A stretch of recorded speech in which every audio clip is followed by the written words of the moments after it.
All right. We are live for the inaugural first ever Engineering Evolved podcast. My name is Brandon E. Grant. And on this side, Pavel Krupa. Welcome, everyone. There is no fancy intro and outro. This is episode 1. We are currently 2 engineers who have realized that we want to change the conversation around what engineering and engineering culture could be and should be in the future. So jumping into it, we'll start with a little bit of an introduction. My name is Brandon E. Grant. I am a 15-year industry veteran in the space of industrial automation robotics. I worked for a company called CBW Automation. They were a OEM automation supplier for the plastics industry. And so I was a traveling robot mechanic was my 3-word job title that I put on myself. And so I worked for them for about 5 years. And then I went and worked for one of their customers called Berry Global or Berry Plastics at the time. And I went in as an engineer, and that's where I started to wear a bow tie every day. And I went in as an engineer who worked on the equipment that they bought from CBW. And so really started to lean in there.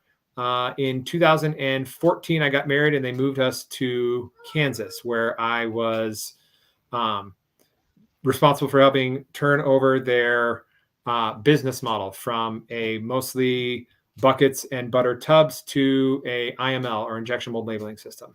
I got fired from there in 2018. That's a story I'm sure we'll talk about here at some point. And then I went to Tesla. After I got fired, I got to land at Tesla, and I got to put in 4 years there. While I was at Berry, I stepped into people leadership, and I maintained that throughout my career at Tesla as an engineer who was a maintenance supervisor. Left Tesla in December, came home and been working at a carbon fiber recycler, and then just recently launched my coaching business. So for me, engineering evolved. This first step in the direction, my first step into this space happened in 2014. I was in Kansas. It was summertime. My wife had taken, my pregnant wife had taken our son to Colorado for a vacation, and I was just kind of at the house. And if everybody remembers the Ice Bucket Challenge, I got like 3 invites to the Ice Bucket Challenge on the same day. And so I'm there doing the Ice Bucket Challenge, and I don't know anybody.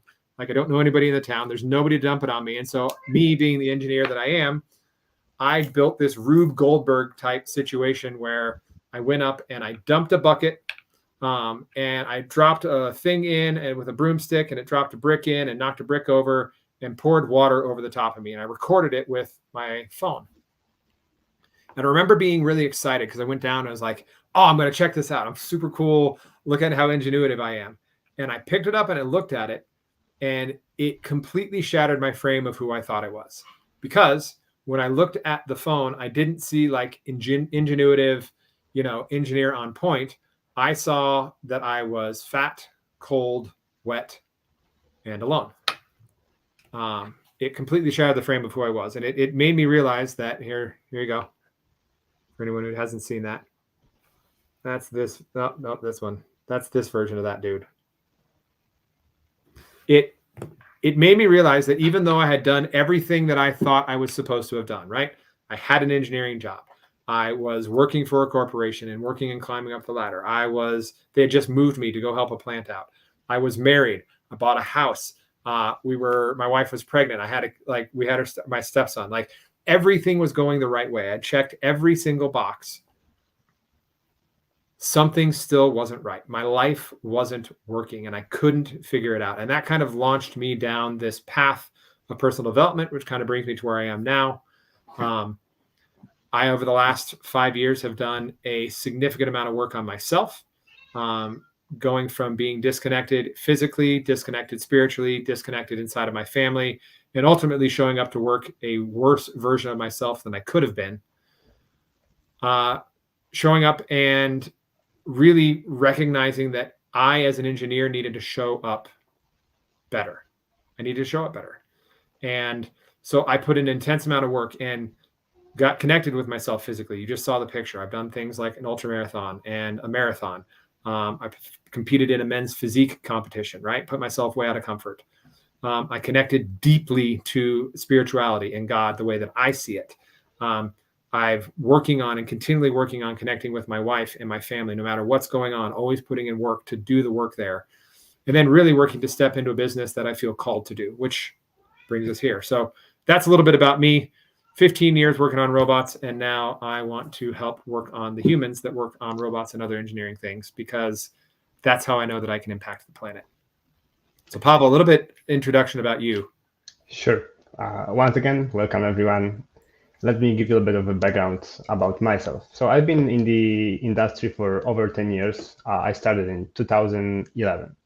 Similar like Brandon, I work mainly in the robotics field, industrial robotics. I do also a bit of controls.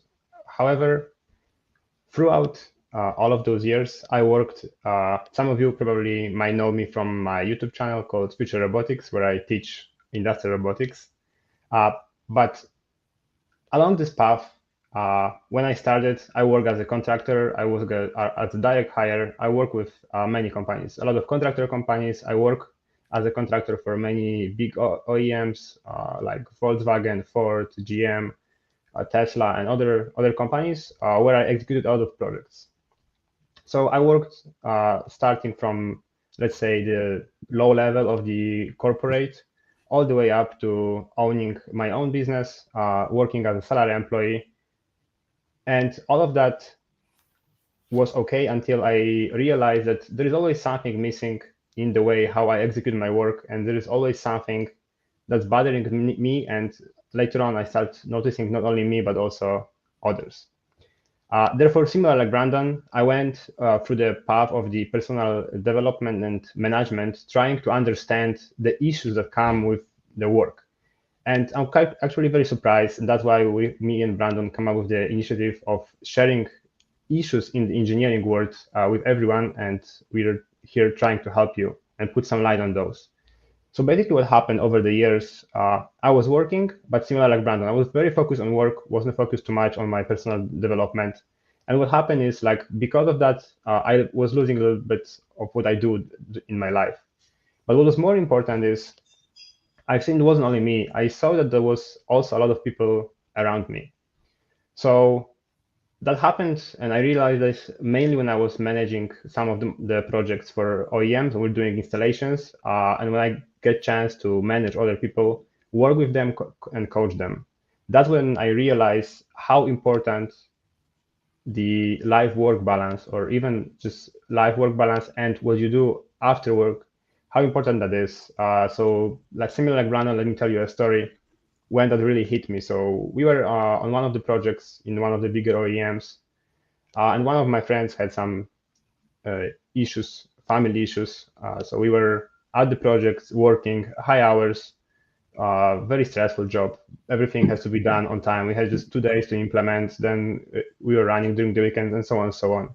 So basically what happened is during that rush, he kind of ignored the connection within himself and what happened with the family.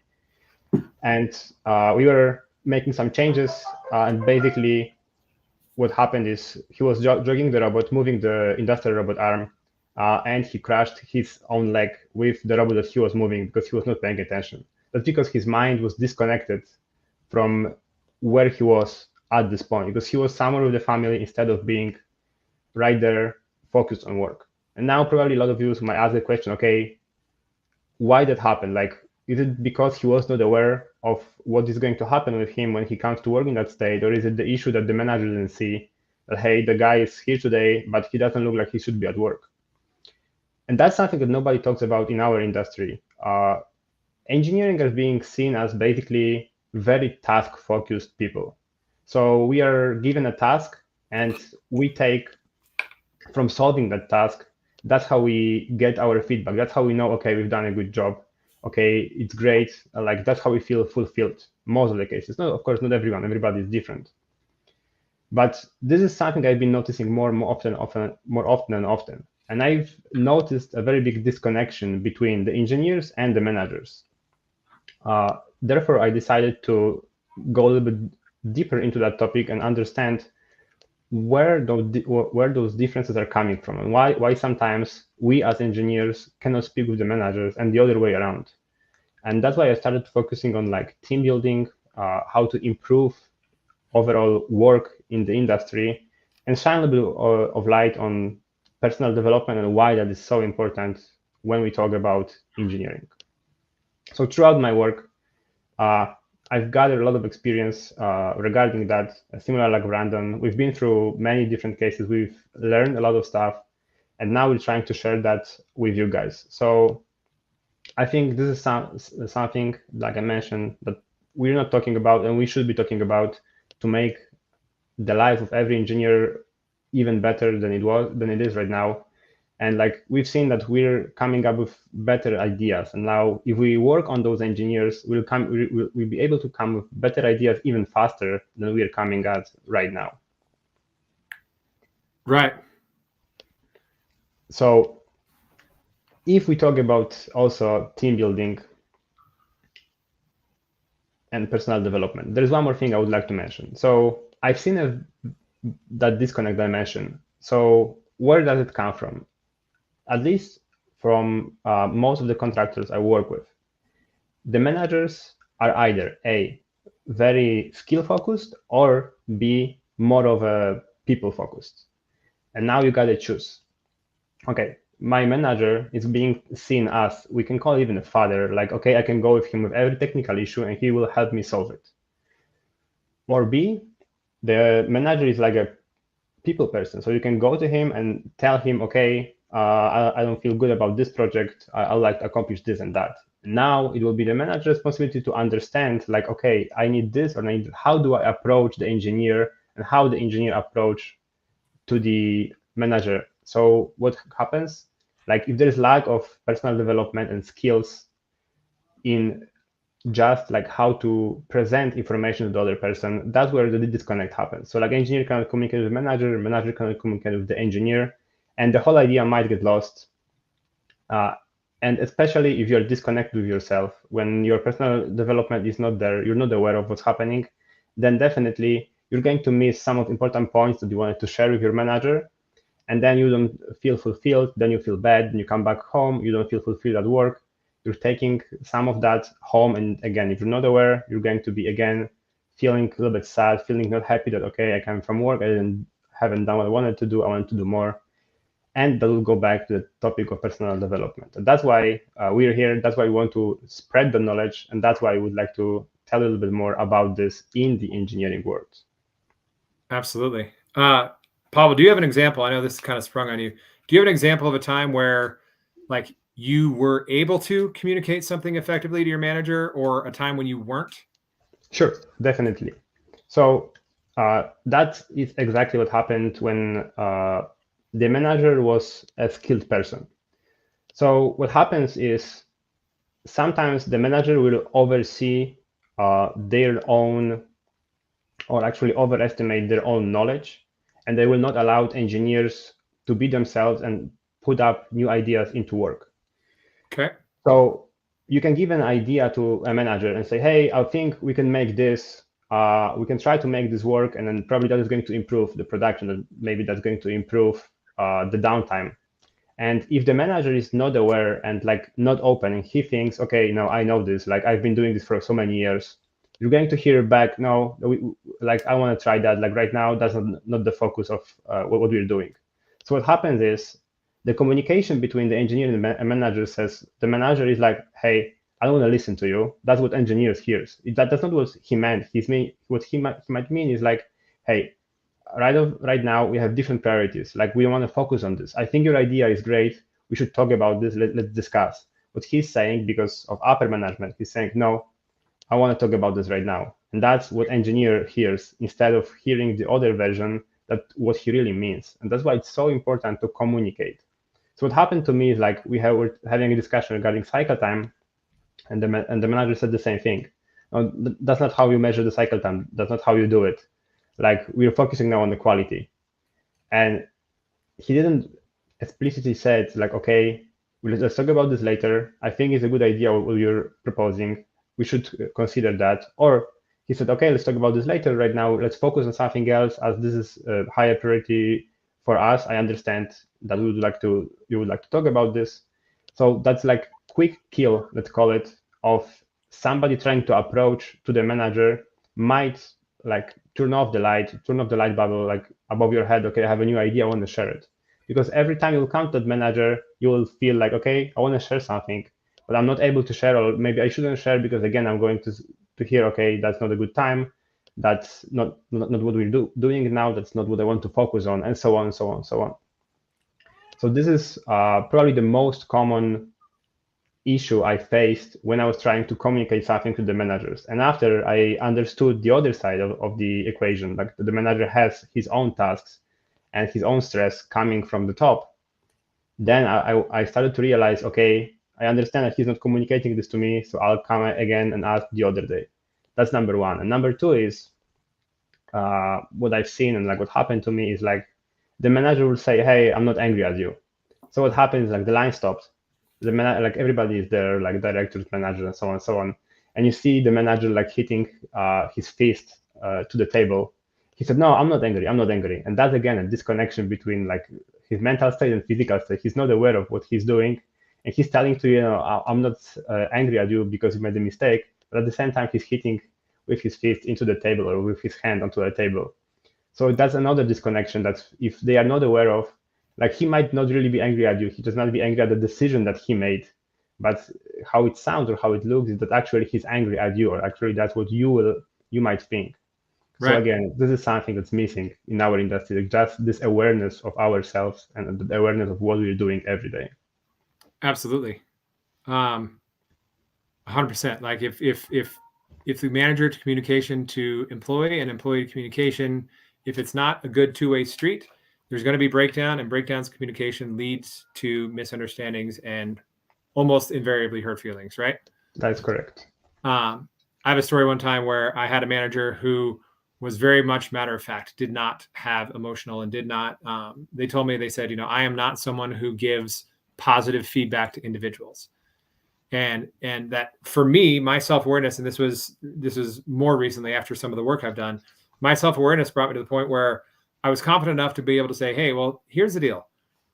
I am someone who prefers positive verbal feedback. Like it's something that actually lifts me up. My words of affection is actually one of my love languages, right? And so if you could, recognize that positive affirmation and positive feedback to someone actually might lift them up. Like we were in a situation where I feel like I did a really, really good fucking job. Like I really did.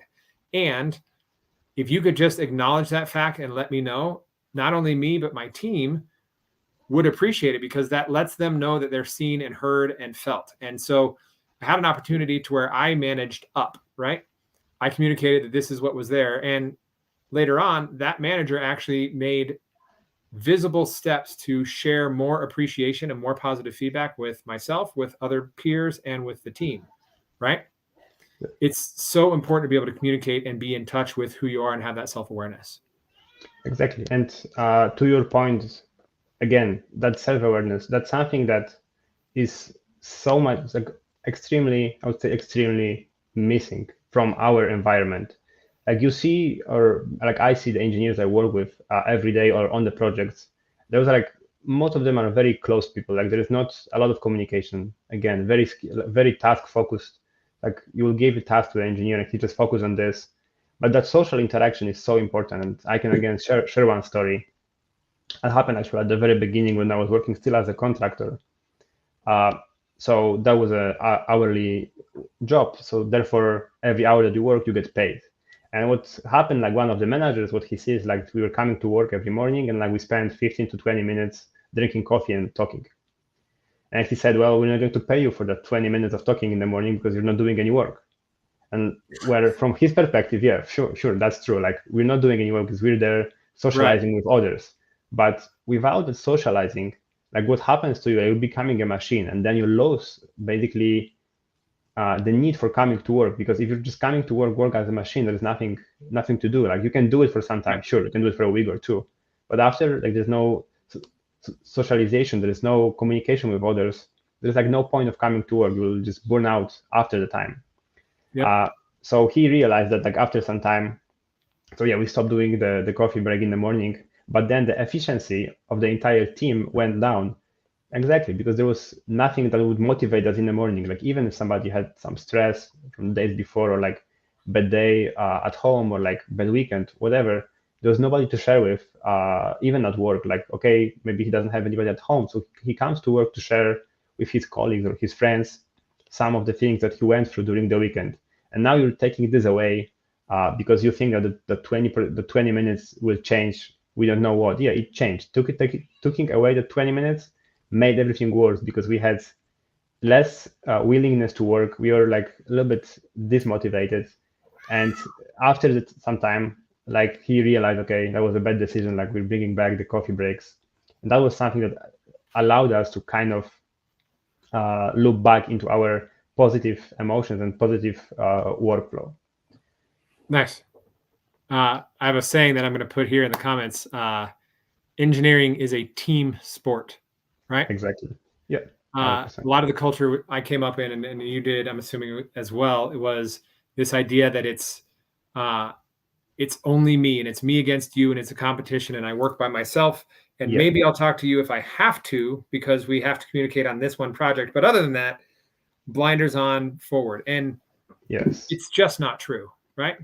Yeah. And then some people will think, okay, let's forget about sharing any knowledge to the other person, because especially if you live like in a corporate ladder, they would think, okay, I share some knowledge to you, then that means you might get better than I am, and then what's going to happen? But again, that will come from my perspective to the team building and to understanding what is your job or what is your task in the place that you work. Yeah, what did the manager especially said, like, okay, in order for you to get better, in order for you to be recognized, we're focusing now on this, and this. What do you think you can bring into the team to like fulfill the goals that we have for this quarter, or what yourself can bring to the team to help us grow as a team? And unfortunately, again, that will come again to like how well are you able to speak and how well are you able to communicate this both ways, engineer to a manager, manager to the engineer. Because if there is no communication, then yeah, everybody will close up just even more, and everybody will try to get something for themselves. Another, I think, interesting fact is like when I ask the managers, or actually not the managers, the directors I work with at the different companies, they mentioned that usually the utilization of engineer is around 70 to 60%. So you can think of like you're using only 60 or 70% of the time that the engineer is actually at work. Whereas it's very easy to measure if you're like hourly. So if you provide some services, you know, okay, how long that person sits at home or sits at desk and how often that is at the customer side. It becomes a little bit harder to determine when you work like at the facility and you're like support, maintenance, because then it's a little bit harder to quantify. However, it's still possible to do. So what do we do with this 40% that the engineer is, let's say, sitting? What do we put into that 40%? What can we do during that time to make it better? Right. And now, from my perspective, that will be training. Right. But from some companies' perspective, that will be like training, but a forced training. So like not something that engineer would like to do, or not actually what engineer would need in his work to be better, but something that company requires him to complete every year, every half a year, quarter, or so on, so on, so on. Sure. So how about wastewater management training for the fifth year in a row? Exactly. So how about we put into that a little bit of that social development to help become better versions of ourselves, and therefore give more to the company that we work with. Yep. That's my perspective. Awesome. So then how does that tie into, we've got about 6 minutes left. How's that tie into what do you envision with this idea of engineering evolved? Like right now it's two engineers on the internet talking about this idea, but as this blossoms and grows, like what do you see? What do you foresee this idea of engineering evolved? What is the overall message you want to give from where your seat, coming from like the team building seat? Yeah. So I would like and to the technical training. Sorry, you also really have that tie-in with the deep technical training. Yes, of course. So what I would like to do is to connect with the managers and the engineers and help them understand their team better so they can actually get more out of the team. Out of that 60%, how do we squeeze 70? How do we squeeze 80%? How do we improve the communication within the team? How do we define the skill set of the team to be as efficient as possible? What are the key items that are missing in that team that we can find and we can change onto something positive that will improve the efficiency of that team? That will come through training, taking a look at the hard skills that each person has. And of course, we cannot forget about the soft skills. So again, maybe advise a little bit about the soft skill and like what they should consult on and see help in terms of developing themselves to communicate better within the team. So my message, I would say, would be if you're an engineering manager or an engineer and you see some of the issues that we mentioned or like some others that you would like to share, I'll be happy to assist you with guiding you through what steps, like what tools to use in order to determine what can you do to improve the efficiency of your team. Or even if you say, okay, we work great, like our efficiency is great, what else can we do to become better engineers and what else we can do to improve ourselves? Awesome. What about you, Brandon?